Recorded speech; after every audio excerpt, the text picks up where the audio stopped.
नमस्कार। Case law की अपनी इस सीरीज में मैं आज एक कह लीजिए कि डिसाइडेड केस की तो नहीं, एक बेल ऑर्डर की चर्चा करने जा रहा हूं। सामान्यतः मैं इस केस सीरीज में केवल सुप्रीम कोर्ट के डिसाइडेड केसेस को ही लेता हूं, या कह लीजिए कभी कभी हाई कोर्ट्स की भी केसेस को उठाता हूं जिनके अंदर कुछ इस तरीके का लीगल इंपॉर्टेंस का विषय रहता है। लेकिन आज पिछले दिनों गुवाहाटी हाई कोर्ट ने एक बेल ऑर्डर इशू किया।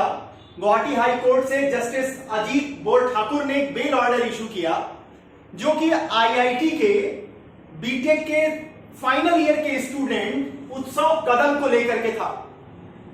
इनके ऊपर रेप का ऑफेंस के चार्ज लगे और जो विक्टिम यहां पर आई वो खुद भी आईआईटी की ही स्टूडेंट है, गुवाहाटी आईआईटी की सेकेंड ईयर की स्टूडेंट। अब इस बेल ऑर्डर का आना था कि मीडिया हाउसेस ने इनको अलग अलग तरीके से इंटरप्रेट करना शुरू कर दिया। कुछ ने कहना शुरू कर दिया कि देखिए क्या जजमेंट आई है, वुमेन राइट्स के अगेंस्ट में जजमेंट आई है। कल्प्रिट को कहा जा रहा है कि आप टैलेंटेड हैं इसलिए आप रेप भी कर सकते हैं। मतलब जिसके जो मन में आया उन्होंने वो हाइप क्रिएट की। और इसका परिणाम ये हुआ कि मेरी अपनी यूनिवर्सिटी के जो फीमेल स्टूडेंट्स हैं, प्लस जो लॉ कॉलेजेस एके चंदा है, करीमगंज है, दीफू है, वहां की जो फीमेल स्टूडेंट्स हैं उन्होंने ये रिक्वेस्ट की कि इसकी एनालिसिस की जाए। मैंने भी समझा कि हो सकता है कि कभी कभी भावनाओं के आवेश में, भावनाओं के प्रवाह में कुछ चीजें लिखी जाती हैं, शायद उस तरीके की कोई जजमेंट है। लेकिन जब मैं इसके जरिए गया तो मुझे समझ में आया कि ये सिंपल एक बेल ऑर्डर है और यहां पर जस्टिस अजीत बोर ठाकुर ने कुछ भी ऐसा नहीं किया, कुछ भी ऐसा नहीं लिखा है जिसे हम कंट्रोवर्शियल माने। लेकिन फिर भी ये जितनी कंट्रोवर्सी क्रिएट की जा रही है ये सिर्फ भावनाओं को भड़काने वाले लोगों के द्वारा की जा रही है, या कहिए जो लॉ नहीं जानते या जानते बहुत थोड़ा सा है और केवल सनसनी फैलाते रहते हैं। केवल जो सनसनी फैला करके टीआरपी गेन करते हैं ये उनके द्वारा फैलाया गया भ्रमजाल है। अब जरा समझिए इस केस में है क्या और क्यों। एज ए लॉ टीचर मैं ये कह रहा हूं, ये जानते हुए कि रेप एक हीनियस ऑफेंस है, ये मानते हुए कि इस तरह के ऑफेंस में कभी भी छोटी पनिशमेंट नहीं होनी चाहिए, और यहां पर अगर कोई कल्प्रिट मिले तो उसके साथ आयरन हैंड से डील करना चाहिए। क्यों? क्योंकि ये वुमेन के केवल बॉडी के खिलाफ एक ऑफेंस नहीं होता, उसकी पूरी साइकोलॉजी ब्रेक डाउन कर जाती है, उसका पूरा कॉन्फिडेंस लेवल खत्म हो जाता है। ये एक हीनियस ऑफेंस है against the society, not only the victim. लेकिन रुकिए, यहां पर जस्टिस अजीत बोर ठाकुर ने उत्सव कदम जो कि आईआईटी गुवाहाटी बीटेक के फाइनल ईयर के स्टूडेंट हैं, जिनके ऊपर ये चार्जेस लगे सेक्शन 376, 328, 307, 120B के चार्जेस लगे, इनको सिर्फ 30,000 रुपए की जमानत दी है। इनके ऊपर चार्ज लगे इन सेक्शंस में पुलिस ने अपनी चार्जशीट फाइल कर दी, मतलब इन्वेस्टिगेशन पूरी तरह कंप्लीट हो गई। विक्टिम का 161, 164 का स्टेटमेंट रिकॉर्ड हो चुका, चार्जशीट फाइल हो गई, चार्ज के लेवल पर यह केस खड़ी हो गई, और अभी तक एक्यूज जो है वो बिहाइंड द बार है, जुडिशियल कस्टडी में है, जेल में है। अब इस बात पर कि यहां पर जस्टिस अजीत बोर ठाकुर ने बेल ग्रांट कर दी, सेक्शन 439 सीआरपीसी में एप्लीकेशन दी गई और उसमें उन्होंने ऑर्डर किया, सेक्शन 439 सीआरपीसी। यहां बात को समझिए, यहां जस्टिस अजीत बोर ठाकुर ने एविडेंस के ऊपर कुछ भी नहीं कहा है। 6 पेज का ये ऑर्डर है, 6 पेज की ये पूरी स्टोरी है, आप इसे पढ़ सकते हैं। इसमें अजीत बोर ठाकुर साहब ने कहीं भी ये नहीं लिखा कि ये आईआईटी के स्टूडेंट हैं, मेरिटोरियस हैं। हाँ, इन्होंने लिखा है कि विक्टिम भी और एक्यूज भी दोनों नेशनल एसेट हैं, दोनों ही टैलेंटेड हैं, दोनों ही नेशनल एसेट हैं, ये उन्होंने लिखा है।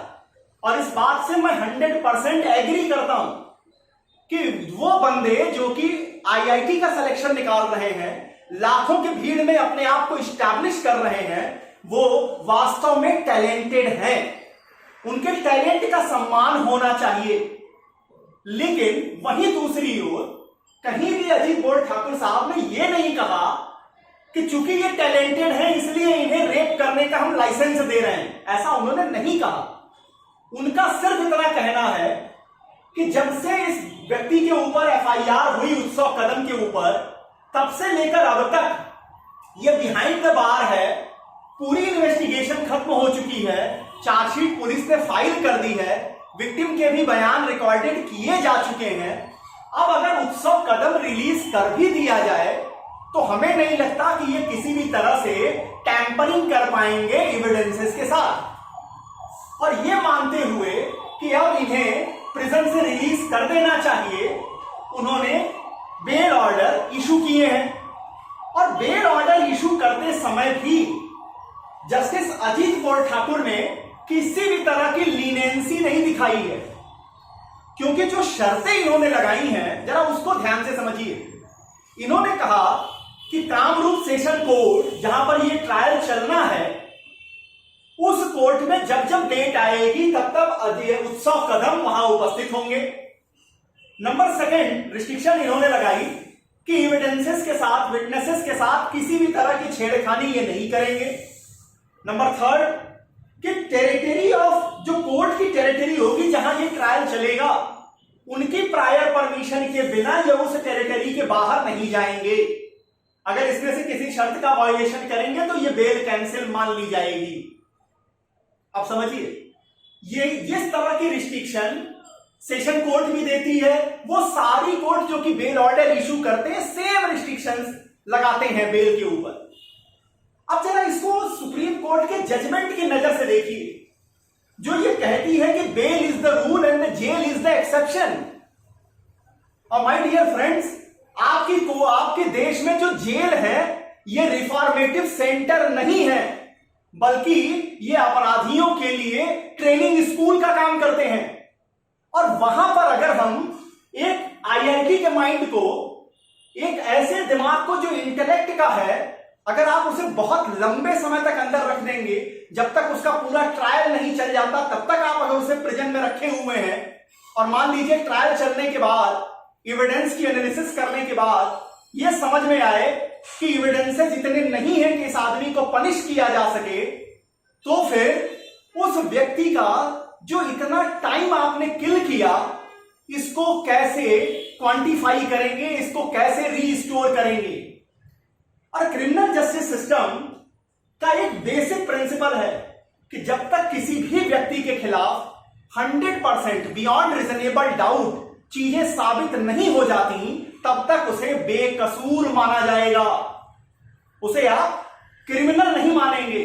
और यहां जिस तरह से मीडिया हाउसेस इस केस को प्रेजेंट कर रही है, इस ऑर्डर को प्रेजेंट कर रही हैं कि उत्सव कदम एक, मतलब कह लीजिए कि बहुत बड़े ऑफेंडर हैं, बहुत बड़े क्रिमिनल हैं। ठीक है कि रेप का ऑफेंस इनके चार्ज इनके ऊपर है, इन्हें भी सुनवाई का मौका दिया जाएगा, इन्हें भी एविडेंसेस को क्रॉस करने का पूरा मौका मिलना चाहिए। और फेयर और इम्पार्शियल ट्रायल का ये सबसे बड़ी रिक्वायरमेंट है। अदरवाइज जरूरत क्या है ट्रायल की? इनके ऊपर रेप का चार्ज है, इन्हें उठाइए और फांसी चढ़ा दीजिए। इस तरह से कहीं भी क्रिमिनल जस्टिस सिस्टम नहीं वर्क करता। तो एज ए लॉ टीचर देखिए, मेरा काम है, कोई डिसीजन है, कोई ऑर्डर है, उसकी एनालिसिस करना। क्षमा कीजिएगा, मैं किसी तरह की सनसनी फैलाने में विश्वास नहीं रखता।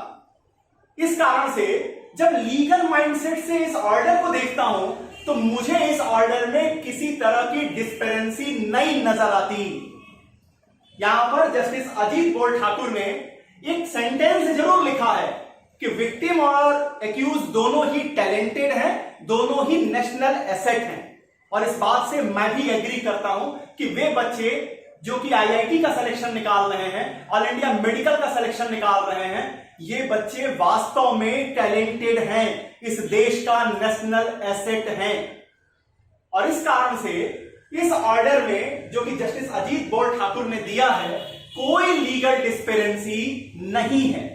यहां सिर्फ 30,000 रुपए के जमानत के ऊपर इनसे कहा गया है, 30,000 रुपए के जमानत पर इनको कहा गया कि आप 2 श्योरिटी ले आइए। जमानत अलाउ की गई है, बेल ऑर्डर दिया गया है, शर्तें वही लगाई गई हैं जो आम दूसरी बेल ऑर्डर्स में कोर्ट लगाती हैं। इसलिए कृपा कीजिए मेरे मीडिया के दोस्तों, हर केस में टीआरपी मत देखिए, और लॉ के स्टूडेंट होकर के काइंडली अपनी ओपिनियन बनाने के पहले ऑर्डर पढ़ना सीखिए, ऑर्डर पढ़िए कि ऑर्डर कह क्या रहा है। बेल के मैटर पर आप सभी जानते हैं कि bail is the rule and the jail is an exception. Jail एक अपवाद है। हमने प्रिजन का निर्माण किया जरूर था कि प्रिजन रिफॉर्मेटिव सेंटर बनेंगे, लेकिन ऐसा हुआ नहीं। मेजॉरिटी जो हमारे प्रिजन है, ये सुप्रीम कोर्ट ने अपनी जजमेंट में लिखा हुआ है कि ये बिल्कुल ट्रेनिंग स्कूल बन गए हैं अपराधियों के लिए, जहां एक जेब कतरा अंदर जाता है और बड़ा डकैत बाहर आता है। ऐसे सिचुएशन में हम ऐसे बच्चों को जो कि नेशनल एसेट के रूप में हो, जिन्होंने नेशनल लेवल का कंपटीशन बीट किया हो, उन्हें हम अंदर नहीं छोड़ सकते। तो यहां जस्टिस अजीत बोल ठाकुर ने जो बेल ऑर्डर इशू किया है बिल्कुल जस्टिफाई है। बल्कि अगर एज ए लॉ टीचर मुझसे पूछेंगे, जस्टिस अजीत बोल ठाकुर अगर बेल अलाउ नहीं करते तो वो इनजस्टिस करते।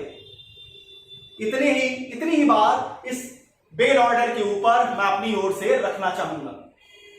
केस लॉ में किसी और केस के साथ आपके सामने उपस्थित हूं, तब तक के लिए बहुत बहुत धन्यवाद। नमस्कार।